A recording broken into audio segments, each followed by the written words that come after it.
নমস্কার বন্ধুরা, welcome back to my channel সম্পাস রুমে তোমাদের সবাইকে স্বাগত জানাচ্ছি।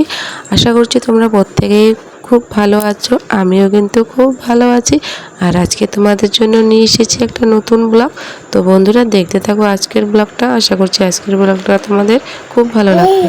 আজ আমাদের বিবাহ বার্ষিকী, আর আমাদের এবারের বিবাহ বার্ষিকীটাতে কিন্তু আমাদের ছোট্ট সোনা আমাদের সঙ্গে ছিল। ওকে নিয়েই কিন্তু আমরা আমাদের বিবাহ বার্ষিকীটা সেলিব্রেট করেছিলাম। আমাদের 13 বছরের বিবাহিত জীবন এবার 14তে পা দিলাম।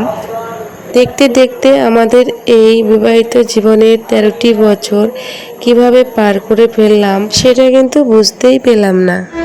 এখন যত বয়স বাড়ছে, বয়সের সঙ্গে সঙ্গে জীবনের সব রংটুকুই কিন্তু একটু হলেও ফিকে হয়ে যাচ্ছে।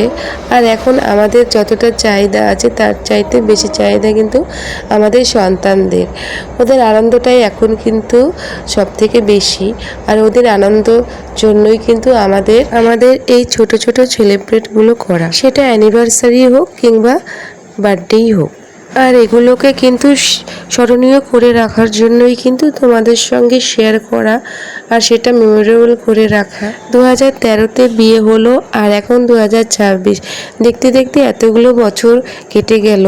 তো এর মধ্যেও কিন্তু আমি আমার 2 সন্তানের মা হয়ে উঠলাম। আমার 2 ছেলে আমার ঘরে এলো। তো এভাবে এদেরকে নিয়েই কিন্তু এখন আমাদের হাসি খুশিভাবে আমাদের বাঁচতে হবে। আর এর মধ্যেই কিন্তু আমাদের আনন্দ, আর এদেরকে নিয়েই আমাদের কিন্তু বেঁচে থাকা। আর আমার এই ছোট্ট সোনাটাও কিন্তু ধীরে ধীরে বড় হচ্ছে। আর যত বড় হচ্ছে দেখতেই পাচ্ছ খুব চঞ্চল হয়ে যাচ্ছে। ওকে কিন্তু এখন একদমই সামলানো যায় না। এখন এই বাচ্চা কাচ্চা নিয়ে আমি কিন্তু একদমই ভিডিও করতে পারি না, আমার সময়ই হয়ে ওঠে না। আর যারা আমাকে ভালোবাসো, ভালোবাসা দাও, আর আমার ভিডিওগুলো দেখো, তোমাদের কাছে কিন্তু এমন হয় যে আমার ইচ্ছে থাকা সত্ত্বেও কিন্তু আমি ভিডিও আপলোড করতে পারি না, ভিডিও দিতে পারি না। তো মাঝে মধ্যে ভাবি যে তোমাদের জন্য যখন আমি সময় পাবো একটু একটু করে ভিডিও তোমাদের জন্য কিন্তু শেয়ার করব। তাই আজ আমি অনেক দিন পরেই কিন্তু ভিডিওটা বানালাম তোমাদের কাছে শেয়ার করব জন্য। আর এই ভিডিওটা কিন্তু অনেক দিন আগেই কিন্তু আমি শ্যুট করে রেখেছিলাম, কিন্তু এডিটিং করতে পারছিলাম না। তো সোয়েটার পরা দেখে তোমরা হয়তো ভাবছো এত গরমের মধ্যে সোয়েটার। তো আমাদের কিন্তু অ্যানিভার্সারি ছিল জানুয়ারি মাসের 16 তারিখে। তো সেটা কিন্তু আমি এই এতদিনে কিন্তু এডিট করে ছাড়ছি তোমাদের জন্য। দেখো আমার ছোট্ট সোনাটা কত বড় হয়ে গেছে। ও খেলছে, বিছানার মধ্যে শুইয়ে দিলে কিন্তু ও পা ধরে এরকমভাবে খেলে। তো যাই হোক বন্ধুরা, তো সকাল সকাল ঘুম থেকে উঠে কিন্তু আবার কাজে লেগে পড়েছি। সকালে উঠে দেখি প্রচণ্ড রোদ উঠে গেছে। তো বৃষ্টিও হয়েছে 2 দিন আগে। তো এখন 2 দিন থেকে কিন্তু প্রচণ্ড তাপদাহ, বৃষ্টি নেই। তো সকালবেলা উঠে আমি বাইরেটা ঝাড়ছি, ভেতরটা ঝেড়ে নিয়েছি। বিছানাপাতি তোলা হয়ে গেছে, বিছানাপাতি তুলে তারপরে কিন্তু ভালো করে ভেতরটা ঝেড়ে নিয়ে এখন কিন্তু বাইরেটা ঝাড়ছি। তো সকালবেলা কিন্তু বড় ছেলে যখন স্কুলে যায়, তো ওকে নিয়েই কিন্তু অনেকটা সময় মানে তাড়াহুড়োর মধ্যে কেটে যায়। রান্না করে ওকে খাইয়ে টিফিন করে বইপত্র সব কিছু মানে ব্যাগের মধ্যে একদম গোছগাছ করে গুছিয়ে দিয়ে তারপর কিন্তু ওকে স্কুলে দিয়ে দেওয়া আগ পর্যন্ত কিন্তু আমার প্রচণ্ড চাপ থাকে। তারপর ও যথারীতি স্কুলে বেরিয়ে যাওয়ার পর কিন্তু আবার আমার কাজ শুরু হয়, সেটা হচ্ছে ছোট ছেলের জন্য। এখন আমার ছোট ছেলে একটু যেহেতু বড় হয়ে গেছে, ওর জন্য কিন্তু সকালবেলা খিচুড়িটা তৈরি করি। সকালে ঘুম থেকে ওঠার পরে ওকে 2টো বিস্কিট জল দিয়ে খাইয়ে দিই। তারপর কিন্তু এই 10:30 11টার সময় কিন্তু ওকে একটু খিচুড়ি করে দিই। ওর খিচুড়ির মধ্যে কিন্তু ওই একটু সবজি, যেমন মিষ্টি কুমড়ো, মিষ্টি আলু, আর কিন্তু একটু গাজর কিংবা ওই কোয়াশ, এগুলো দিয়ে কিন্তু খিচুড়িটা তৈরি করি। আর ওর খিচুড়ির জন্য চালটা আমাদের সিদ্ধ চালই নিই। তার মধ্যে সামান্য একটু মসুর ডাল আর একটু মুগ ডাল মিশিয়ে কিন্তু সিটি দিয়ে তারপর কিন্তু খিচুড়িটা তৈরি করি। আর ওই প্রেশারটা দেখো, আজকে আমি প্রেশারটা নিয়েছি। আর এই প্রেশারটার উপরে যে হকিন্সের যে স্টিকারটা আছে সেটা আমি কিন্তু আগে জানতাম না। সেটা হচ্ছে আগেই কিন্তু আমি মানে তুলে দিয়েছি। এর ফলে কিন্তু ভেতরের যে আঠাটা থাকে সেটা কিন্তু প্রেশারের গায়ে লেগে যায়। তো ওটা পরিষ্কার করতে কিন্তু অনেক সময় কিন্তু গ্যাস পড়ে যায়।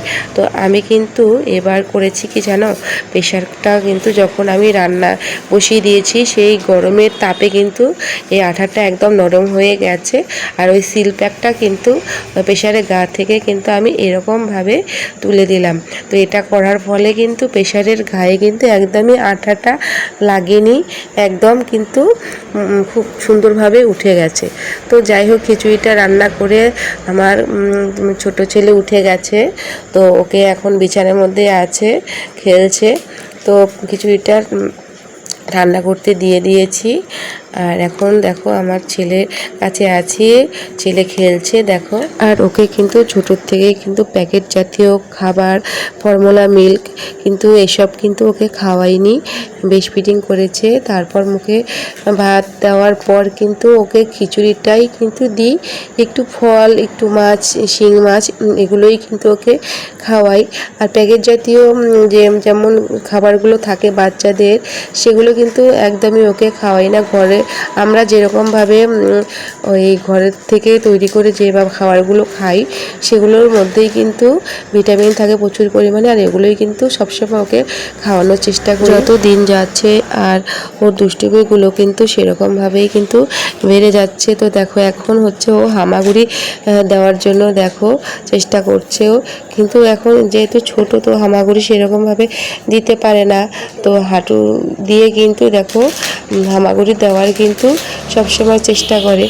যদি ওকে বসিয়ে দিই তাহলে কিন্তু সুন্দর করে বসে থাকে, কিন্তু নিজের থেকেই যে বসা সেটা কিন্তু এখনও ও শিখে ওঠেনি। সকালবেলা ঘুম থেকে ওঠার পর কিন্তু ওর খুব আনন্দ হয় যখন বিছানাটা গুছিয়ে তার উপর কিন্তু ওকে যখন শুইয়ে দিই তখন কিন্তু ও এক মনে খেলতে থাকে আর কিন্তু খুব মজা নিতে থাকে। তো যাই হোক, ওকে স্নান করিয়ে তারপরে ড্রেস পরিয়ে দেখো বিছানার মধ্যে বসিয়ে দিয়েছি আমার সোনাটা। ও কিন্তু খেলছে আর আমি সেই সুযোগেই কিন্তু স্নান সেরে নিয়েছি। এখন কিন্তু আমি আগের মতন সকালে স্নান করতে পারি না, কারণ সকালে স্নান করলে আমার দেখেছি যে কিছুদিন থেকে সকালে স্নান করার পর শরীরটা খারাপ হয়ে যায়, ঠান্ডাটা লেগে যায়। সেজন্য একটু বেলা হলেই কিন্তু আমি স্নানটা সারি। তো স্নানটা সেরে নিয়ে আমি কিন্তু আমার গোপু সোনার পুজোটাও দিয়ে দিয়েছি। তারপর আমি সোজা রান্নাঘরে চলে এসেছি। আমি এখন রান্না করব দুপুরকার রান্নাটা। তো আমাদের চিকেন নিয়ে এসেছে আর আমার বড় ছেলে কিন্তু চিকেনটা খেতে খুব ভালোবাসে, সেই জন্য চিকেন নিয়ে এসেছে। তো এখন আমি সংসার জীবনটা কিন্তু খুব কঠিন, তার মধ্যে থেকে কিন্তু সময় বের করে নেওয়াটাও খুব কঠিন। সব কিছু সামলাতে সামলাতে নিজের জন্যও কিন্তু একটুকু সময় কিন্তু অনেক সময় বেরই করা হয়ে ওঠে না। সকাল থেকে রাত পর্যন্ত কিন্তু সংসারের দায়িত্ব, সব কর্তব্য পালন করা, নিজের যে চাহিদাটুকু থাকে সেটাও কিন্তু অনেক সময় কিন্তু বাস্তবায়িত করাও কিন্তু হয়ে ওঠে না।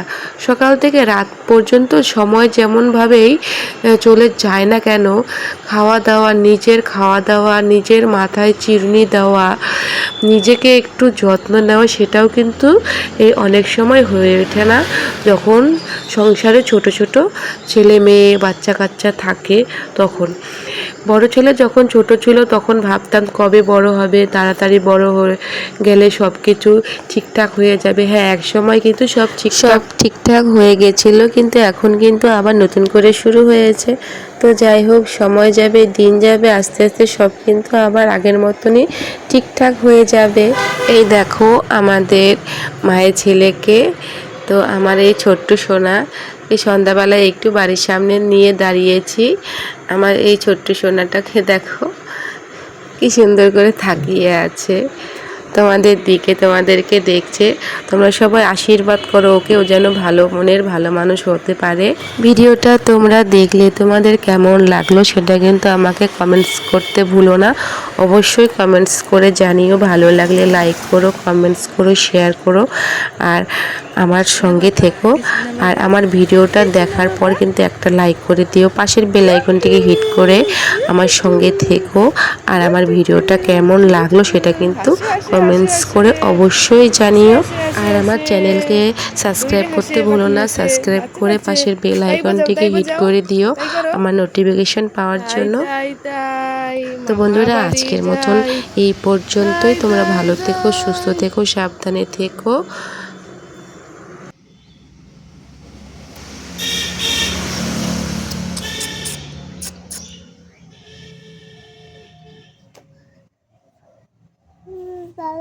বাবা।